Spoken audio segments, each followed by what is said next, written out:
You're watching Beyond the Barb, and today we're ice fishing for lake trout in central Labrador. Let's see if we can get some fish.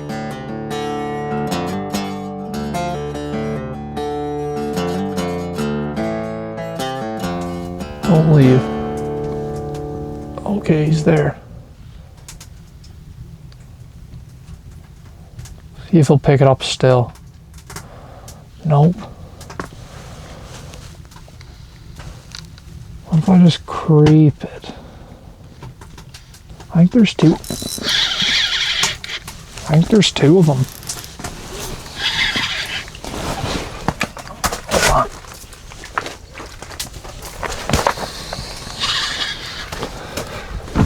This fish is freaking out right at the bottom of the hole. It's a littler fish too. You can tell it's a little fish.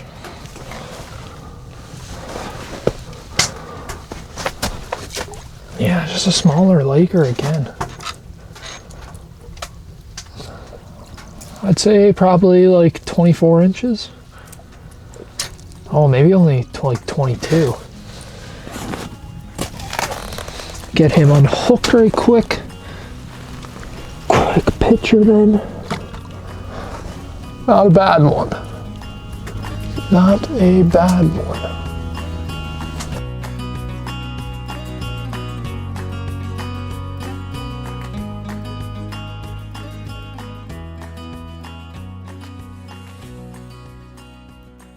We're here fishing. I'm chopping up some chum. See if we can't get the fish going a bit crazy.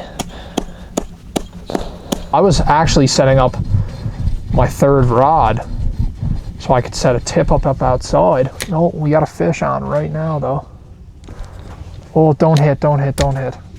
I almost forgot to tighten my drag. He's all over right now.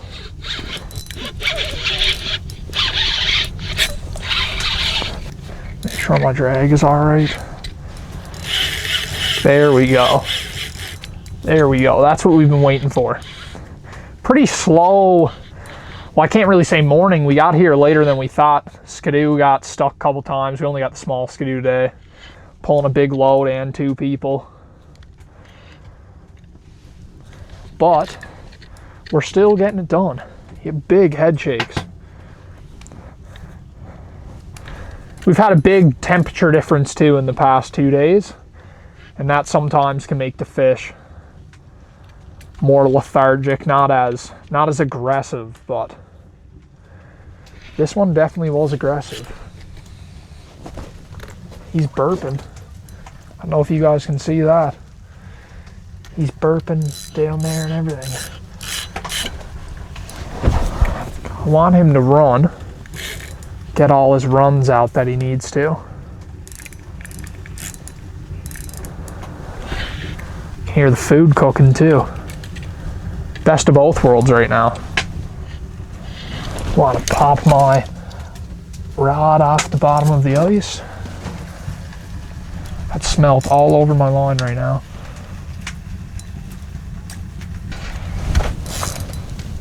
This fish is not ready yet.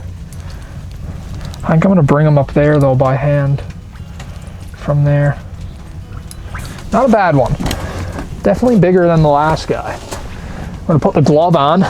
This is what I've been doing lately for these fish. I've been putting a glove on and holding their lower jaw with the glove, and then I go in with the pliers with the other hand. Oh my God, this fish is all beat up too. They all got like crazy scars. These fish must be fighting each other so much. All right, we just got this guy unhooked, and before we show this fish, look how crazy that scar is. He's missing like a huge chunk of his gill plate. I don't know if you guys can see that. That is crazy. He must have got hit when he was younger, when he was a smaller fish or something, but still a really nice one. We're not going to keep him out for too long. Definitely let him get back.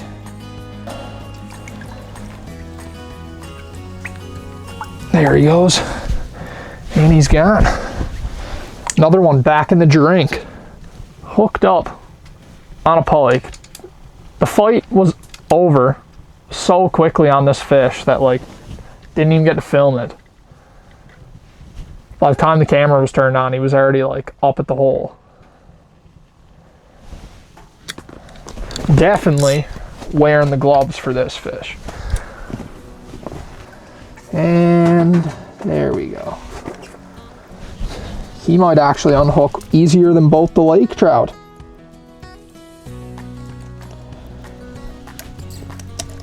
That is very surprising. That pike was the easiest fish to unhook the whole day. Not bad. I'd say an average size pike around here. I would say about average. Real nice fish. We're gonna get ready. Put them back in the drink. I find pike and burbot, after you catch them, they kind of like get all tense and tight.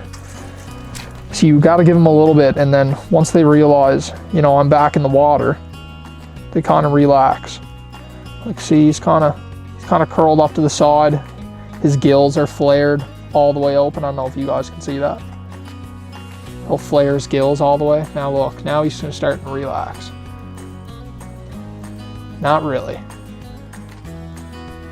Once he relaxes, there we go. That was quite a wild release, but that's usually how it goes with them. Oh, he had it. He pulled it way off to the side. Check my bait right quick. See if we're still working with some bait. Yep. That tail's still on there. That's probably my favorite piece of bait. If I'm going to tip a treble or even tip a single hook, a tail of whatever type of bait fish you're using, usually the strongest, either the tail or the head.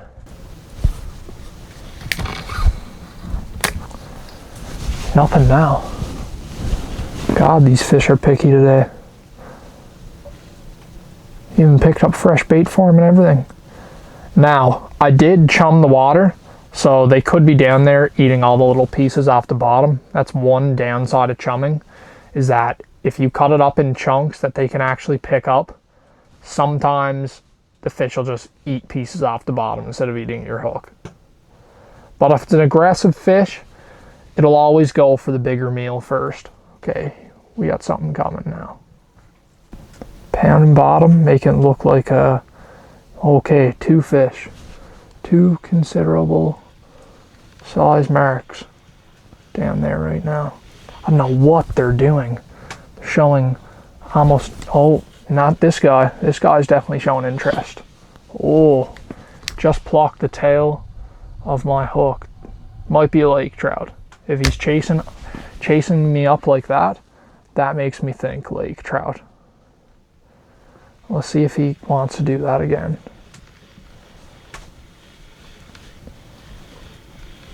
Sometimes that really pisses lake trout. Well, sometimes that really pisses lake trout. Why can't I say lake trout? Sometimes it really pisses lake trout off if you kind of reel up your line. Not like too quick, but definitely make it look like your hook is trying to get away from them. Sometimes that really pisses them off. I really think they're eyeing up that tip up. Let me give them some. We got something on, guys. On the smelt.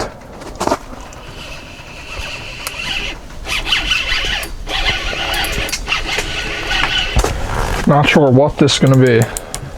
It's feeling pretty light actually, but it might need a minute to wake up.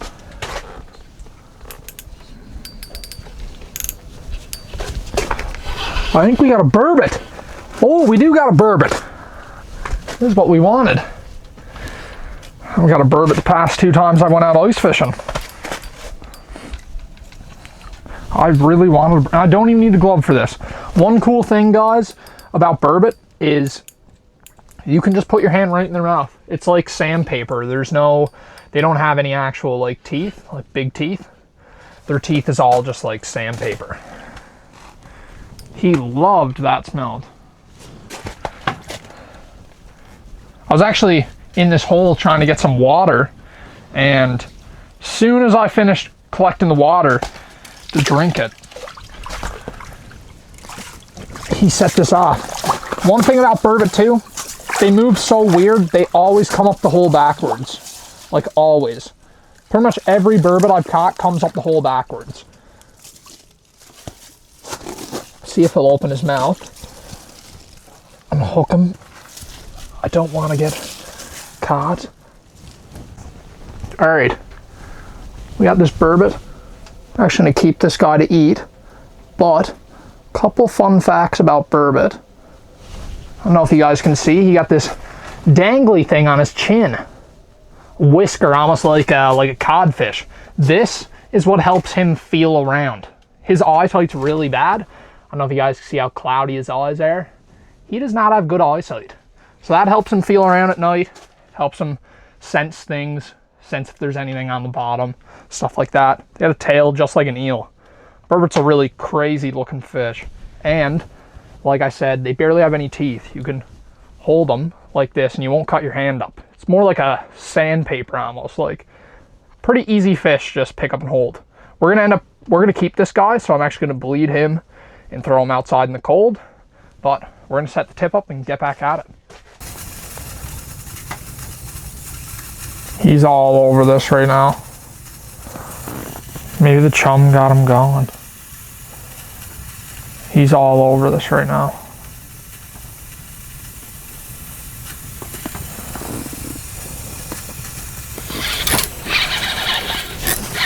Okay, that gotta be good, man.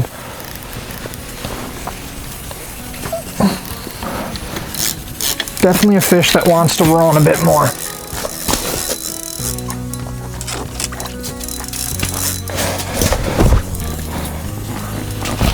Definitely feels like a bigger fish.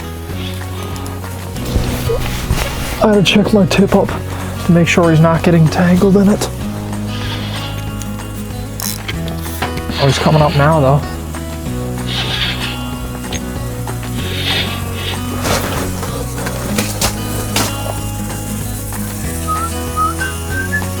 A Laker, not a big one, but he had two really big runs.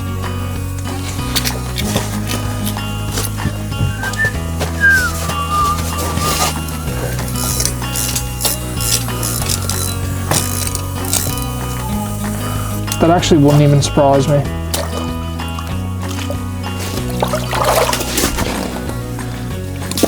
Getting towards the end of the day now. Lost quite a few fish now towards the end of the day, but this little one, I don't know if you guys can hear him burping.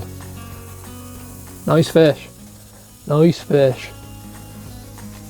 We're gonna get him back. Back in the drink. He's ready to go. He's kicking. And he's gone. Hope you guys enjoyed today's video. The fishing was all right. We caught a lot of fish, a lot of ugly looking fish too. If you guys enjoyed this video, hit that like button, subscribe, and stay tuned for the next one.